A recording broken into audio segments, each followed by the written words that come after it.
जब तक पूरे नतीजे सामने नहीं आते, ये तो आखिरी राउंड तक आगे पीछे चलता है हरियाणा में या और भी, और जहां बीजेपी की सत्ता है वहां तो चलता रहेगा। कल ही हरियाणा के मुख्यमंत्री नायब सैनी जी ने कहा था ना, आपने सुना होगा, मैंने पूरा बंदोबस्त कर लिया है जीतने का। आपने सुना होगा। अभी क्या बंदोबस्त हम देख लेंगे, लेकिन हरियाणा में लहर है बीजेपी के खिलाफ, मोदी जी के खिलाफ, अमित शाह के खिलाफ एक लहर चल रही है, और वहां की जनता इस बार किसी भी हालत में बीजेपी को चुनकर नहीं देगी। अब चुनाव के नतीजे आने शुरू हो गए हैं, रुझान है अभी तक। मुझे विश्वास है हरियाणा में कांग्रेस सरकार बनाएगी। जम्मू कश्मीर में भी कांग्रेस अलायंस नेशनल कॉन्फ्रेंस के साथ सरकार बनाएगी। ये दो प्रमुख राज्य है देश के लिए, खास करके जम्मू कश्मीर। बड़ी बड़ी बातें करते थे 370 के बारे में, और भी बातें होती थी यहां। आखिर वहां की जनता ने, कश्मीर की जनता ने मोदी जी को, अमित शाह जी को और उनके बीजेपी को पूरी तरह से बाहर निकाल दिया स्टेट से। राउत साहब, इन दो राज्यों के चुनाव के नतीजों के बाद आपको क्या लगता है महाराष्ट्र की राजनीति पर इसका क्या असर होगा? इसे आप कहाँ भी चुनाव लीजिए, मोदी जी, अमित शाह जी और उनकी पार्टी हार जाएगी। आप चुनाव किसी भी स्टेट में लीजिए, आप यूपी में चुनाव लीजिए ना, मैं तो मानता हूं गुजरात में लीजिए।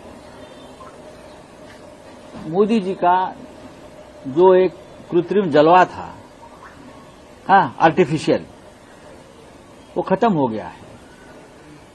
उनका मुखौटा उतर गया है, बीजेपी का मेकअप उतर गया है पूरा। राउत साहब, लेकिन स्पेसिफिक सवाल है कि महाराष्ट्र में अभी चुनाव होने वाले हैं। अगर हरियाणा के साथ चुनाव होता तो आज महाराष्ट्र के नतीजे भी बीजेपी के खिलाफ जाते।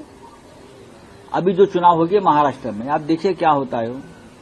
हम 175 से 180 तक सीटें महाविकास आघाड़ी जीतेगी। बीजेपी किसी भी हालत में महाराष्ट्र में और झारखंड में हार रही है। लेकिन जब तक पूरे नतीजे सामने नहीं आते, ये तो